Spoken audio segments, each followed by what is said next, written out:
Hey, so welcome to the first episode of the Kotey Jers Baseball Show. I'm Chris Coates. I played Division I baseball at Columbia University, and then I played 7 years in the minor leagues professionally with the Toronto Blue Jays and in independent baseball. And with me is my good friend Aaron Jersold. Aaron, you want to give a quick introduction? Yeah, my name is Aaron Jersold. Played 9 years in the minor leagues. Toronto Blue Jays, independent leagues, Mexican League, Taiwan League, various other places, and now I've been scouting for the last 23 years, currently with the Philadelphia Phillies. Cool. Yeah, so just a quick brief overview of the show. We're just going to talk anything baseball. If you want to hear anything, just put it in the comments below. Make sure you subscribe as well. We'll say that a couple times, but me and Aaron, over the next couple weeks, we're just going to talk about our experience as youth baseball players. Then we'll move on to our high school careers, into our college careers, and then we'll finish off with some good stories about when we played professional baseball. So, yeah, we'll start off. Aaron, I'll start off, and you jump in any time. But I remember playing as a kid, as 8 years old. I played on the Reds. I don't know why I remember that. 8 years old. We had 4 guys that could hit bombs. I remember for some reason, no fence in left field, just really high grass, that there was 4 guys on our team, and we beat up on everybody. I think we were 13-0. Each guy had like 10 or 12 home runs off of coach pitch, obviously, at that age. But it was not very competitive, 8 years old. You know, we beat every team. No all-stars at 8 years old or anything like that either, so... How about you at that early stage at 8? Do you remember anything back from then?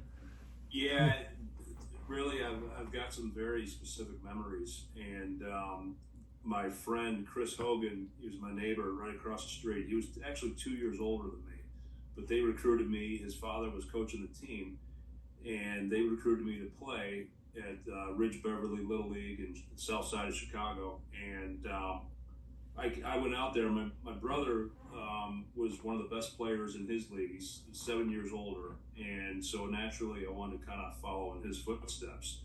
And you know, I played catch with him, and we'd go to the park and things like that. And I'll never forget at one of our practices before the very first game, the coach saw me throwing a ball, and he's like, "Yeah, wow, you got a good arm, man. We got to put you on the mound."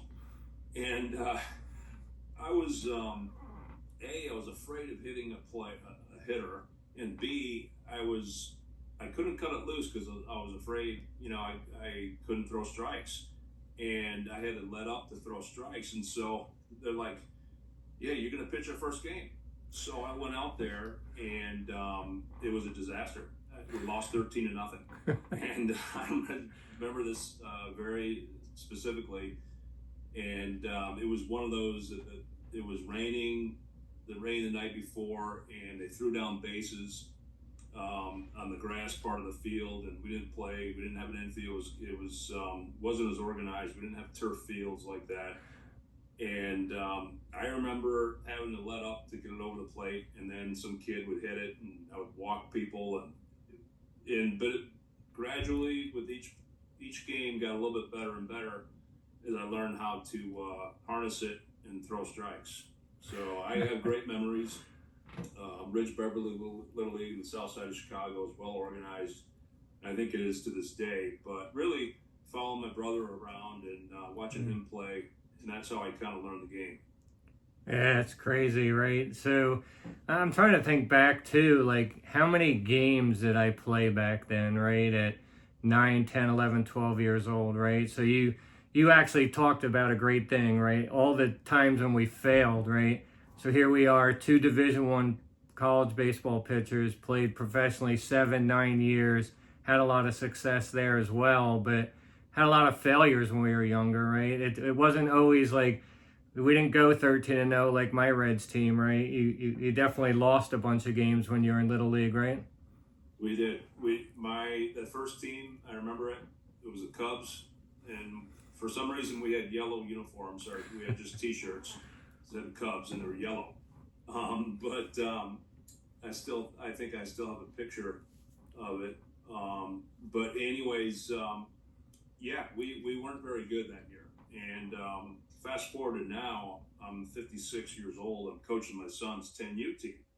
And, we live in a much different time. And with everybody's comparing themselves, there's travel teams and people are trying to make it. Everybody's watching Twitter and comparing themselves to this kid or that kid or whatever, perfect game rankings and all this nonsense.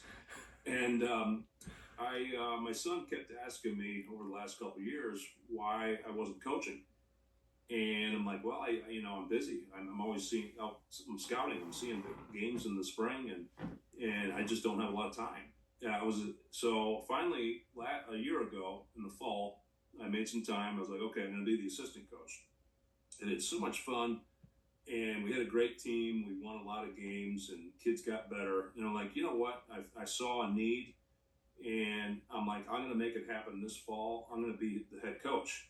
So I volunteered, and it's been a lot of fun. We're 6-1 through 7 games, and just observing and everything. And I told the parents at the very beginning that, hey, I don't want you guys to worry about whether your son's the best kid in the team or the worst or anywhere in between.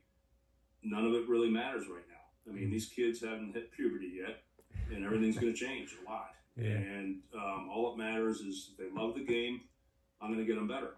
We're going to develop our skills. We're going to have fun. And that's all really matters. If we win some games, great. And then we'll go from there. So It's been a lot of fun so far. We've been lucky enough to win 6 out of 7 games. And that's always good, too.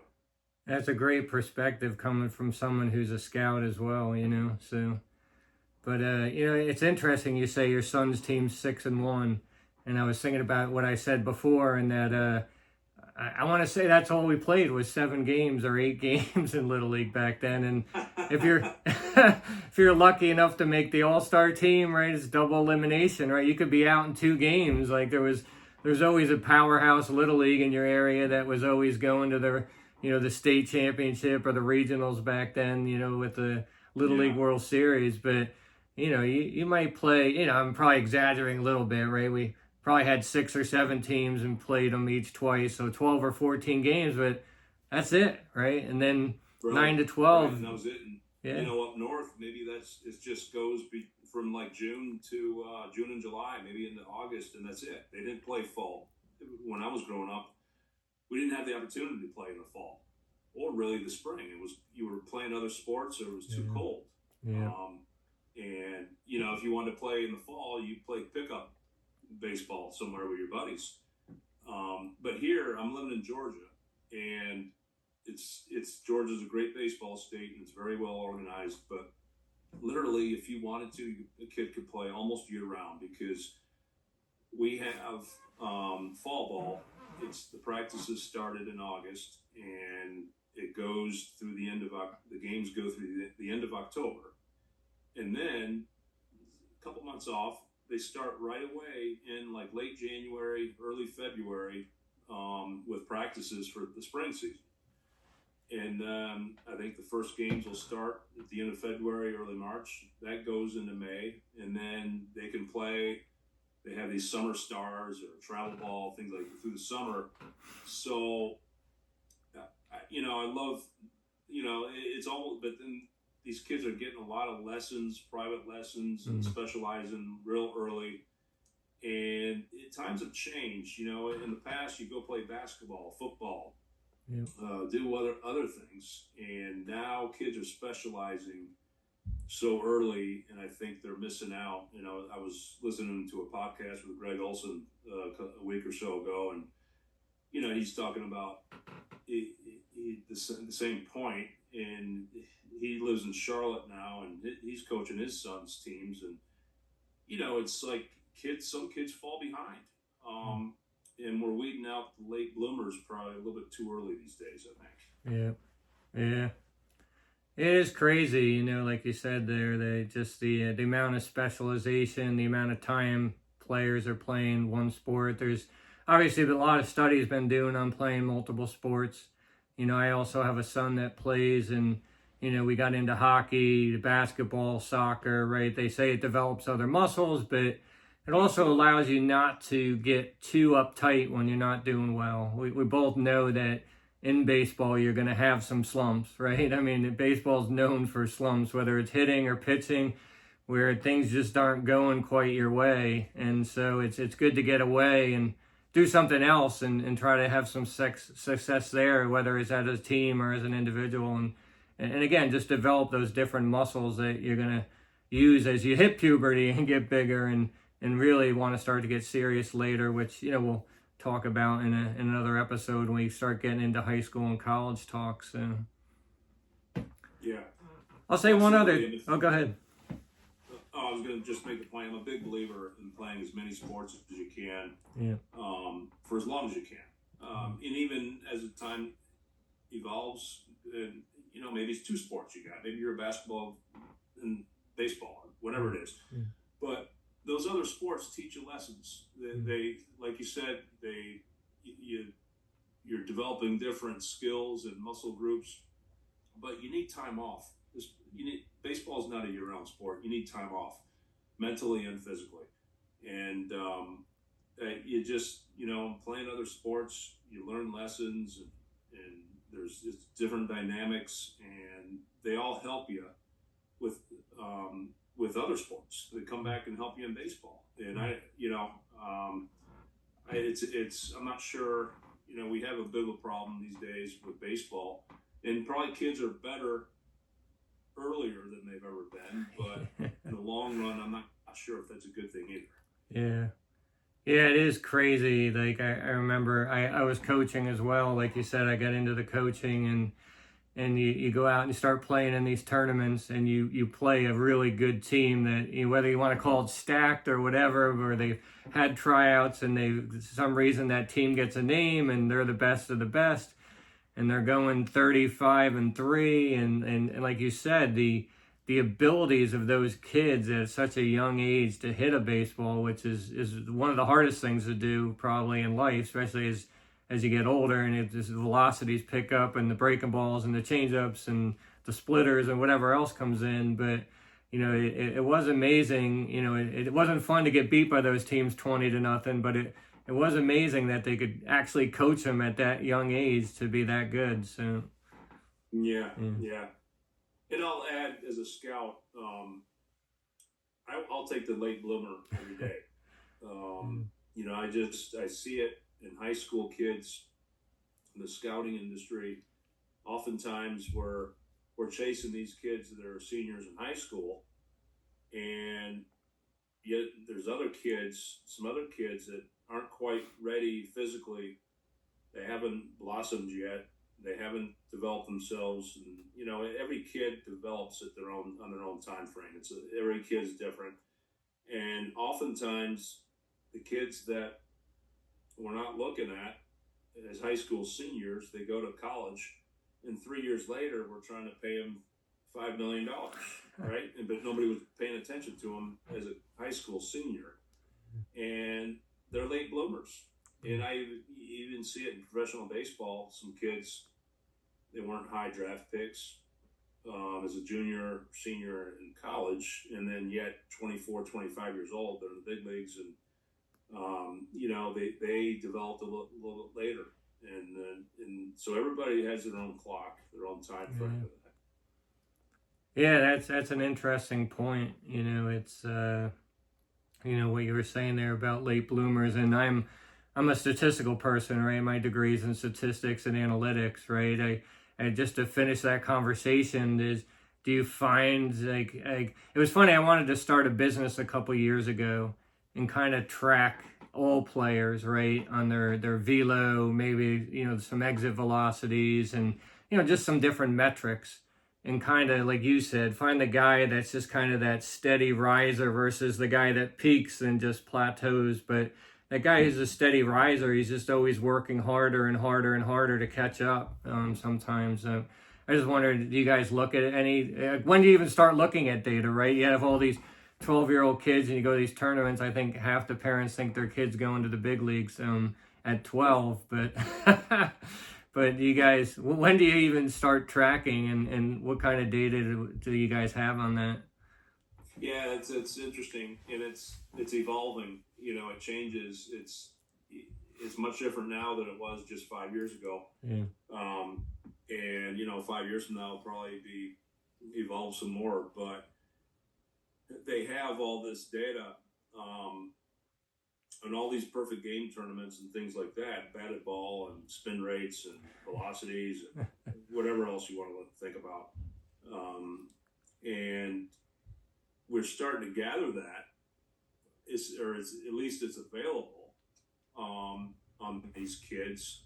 We really don't pay much attention to anybody until the summer before their senior year in high school. Yeah. And there's no reason to, because we're too busy. Up until that point, we're too busy on chasing the kids that are eligible for the draft in the spring. But then once the draft happens, we turn our attention to the next year, almost the next day. And at all these showcases, East Coast Pro, area code games, perfect game tournaments, a lot of data becomes available. And it's, like you said, batted ball, exit velo, contact rate, in zone contact, things like that. The pitching side, velocity, spin, and all the pitches, extension, things like that. But what people don't realize is that it's not, you can't chase those metrics as a player. Where I want to, as a scout, I'm watching you pitch. What kind of feel do you have to pitch? Are you commanding your fastball? Are you landing your curveball or your breaking ball in the zone for strikes? Are you competing? Your body language, your intensity, mound makeup, things like that. Or in the batter's box, what kind of competitor are you? Are you making contact? Are you making adjustments? What are you doing with two strikes? Things like that. Little things that the data won't tell us.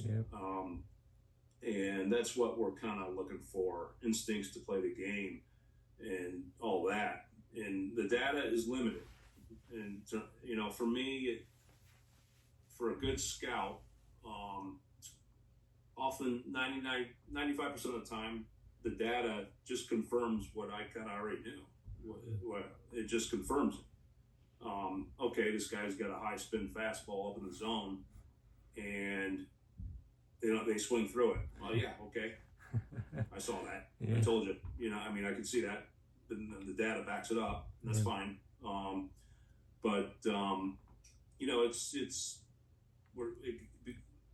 It makes us lazy sometimes as scouts, probably. But I'm looking for more of the intangibles and what kind of feel to play the game do you have and things like that. Yeah. Instead of leaning on data all the time. So I think parents, and we're partly to blame for we're standing there with radar guns behind home plate, looking at prospects, and then we're paying the guy to throw the 100, right? So we're part of the problem in some respects, but I think there's got to be a shift. We're chasing too much, and the amateur level we're chasing velocity and spin rates probably a bit too much, and that doesn't help all the arm injuries.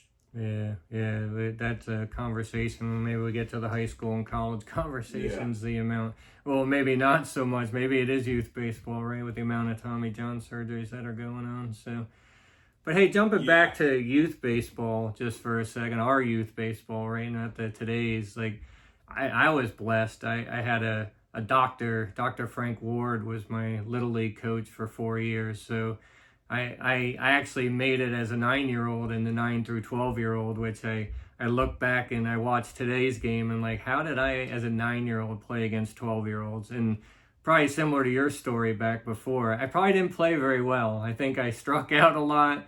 I probably gave up a lot of home runs, but I had someone who believed in me, right? Which I think is a great thing too for the kids today, to have a coach that sees something in you and pushes you and through those failures, right? That you think you're a really good player and you're playing against kids 3 years older than you, and it pushes you so that when you're 11 and 12, then it makes you that much better. And I had that probably all the way through 15, 16, where we just luckily in our town in New York had a lot of older people that had coached baseball for a long time that wanted to share their knowledge, and not as much as many dads coaching as what you see a lot today, I think. So yeah, daddy ball I get accused of. But yeah, that's a great point. And this experience coaching my son's team, the 10U team, is it's a great experience, and I have to kind of check myself sometimes and remind myself why I'm here. yeah. And it's not about my ego. It's not about our win-loss record. It's, I've got to build a trust with these kids individually and be their biggest fan in a way. And let them know that I believe in them and they can get better, because it's tough. Baseball's a tough game. It's a tough game to learn for a 7-8-year-old. It's a game of reminders. It's an intricate game, and it's, you constantly gotta be patient with these kids, and they gotta believe that they need somebody to believe in them. And a lot of these kids in our team, it's their first year of kid pitch. They came straight from where the coach is standing right in front of them, lobbing the ball to them, and they're wailing away. Now it's a whole different ball game. It's a big adjustment, and the kids are pitching, and they're all over the place and doming people, and it's you gotta be patient with them, and over the course of the season,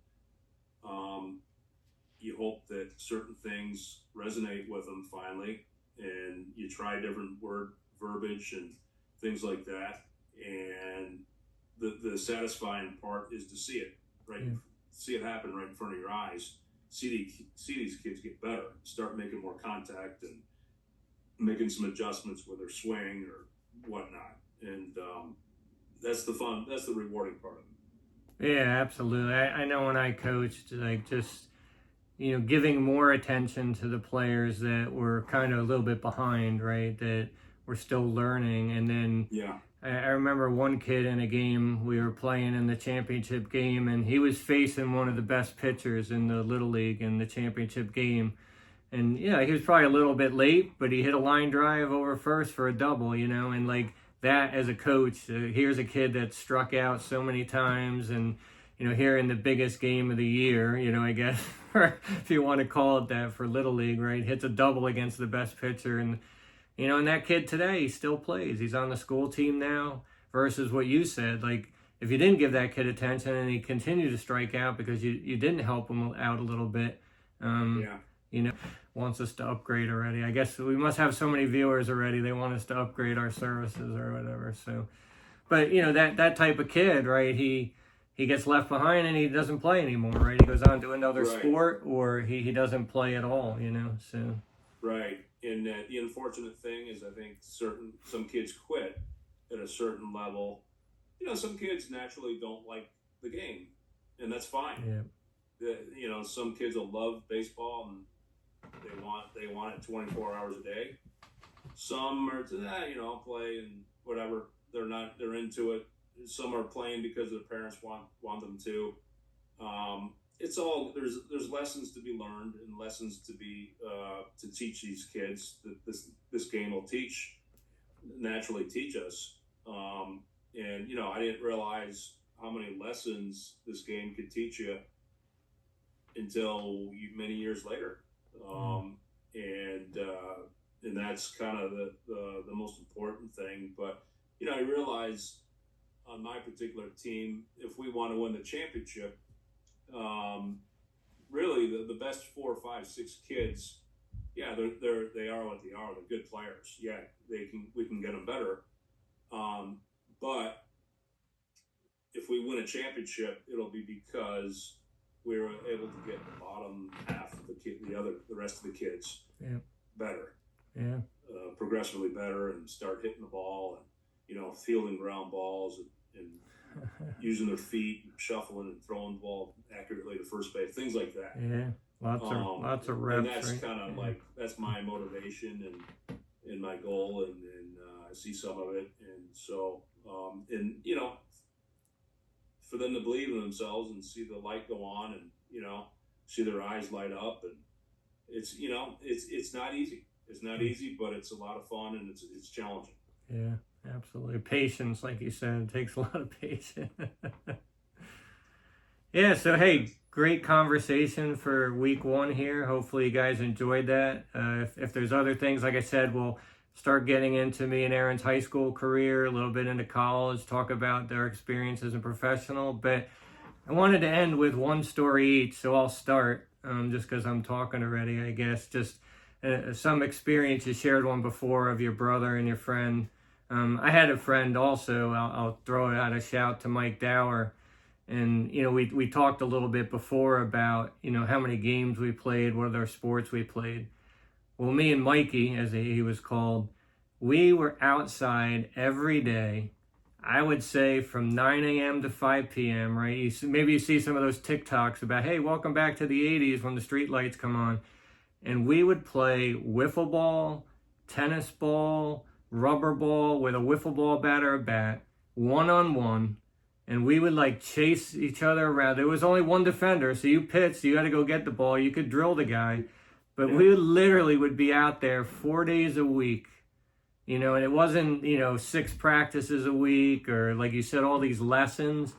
But, one of the biggest things I think I take from that, it made me love the game.